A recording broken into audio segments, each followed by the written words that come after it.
There's the view out our bedroom window. So we've got aircon in here. So I've come in. It's about mid 90s. It's about 11 in the morning. So it's going to be a really hot one today. Hopefully it builds up to a rainstorm and releases some of that heat. It's pretty nice in the morning around here, pretty nice in the evening, but the middle of the day is just hot. I can't imagine what it was like, in April and May when it was getting into the 40s and 50s Celsius here, you know, far above 100 with humidity. Um, I'm sitting in aircon, but 90% of people here in the Philippines don't have aircon, can't afford it. And, so 10% of the people, which is actually flipped from the statistic in the United States, where, somewhere about 80-90% of people have aircon. So it's definitely a privileged nation and an underprivileged nation. So, but people get by. We had a power outage for 14 hours earlier this week, and we just toughed it out had some solar fans, and um, that's what most people do. So um, but the heat is definitely something. I fear for places like this in the future because the heat's only getting worse.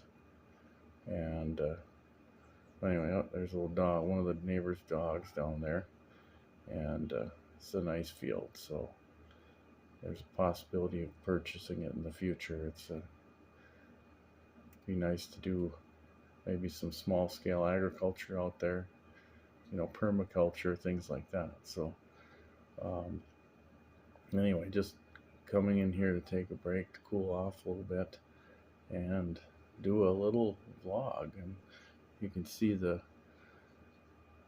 um, the boondock up there, which is one of the mountains along the Abra River. We were up past there yesterday. I'll have to share some pictures.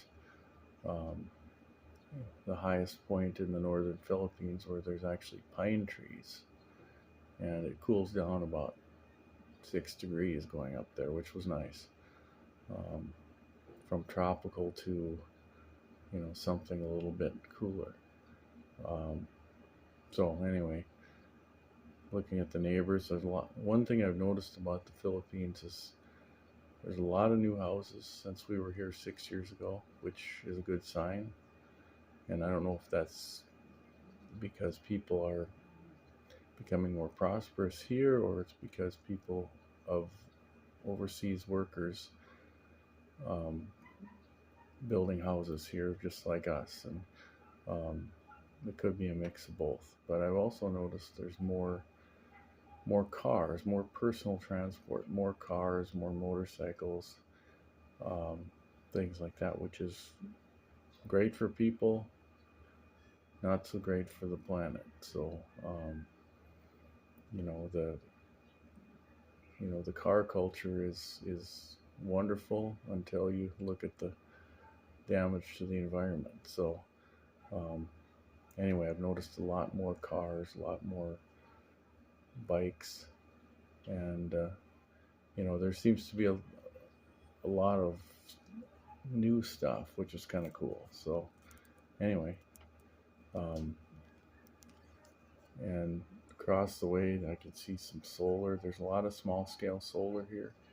Um, like I said, we sat without power for 14 hours, and solar power would basically make that something that wouldn't happen. So I think as people can afford it, they're adding solar.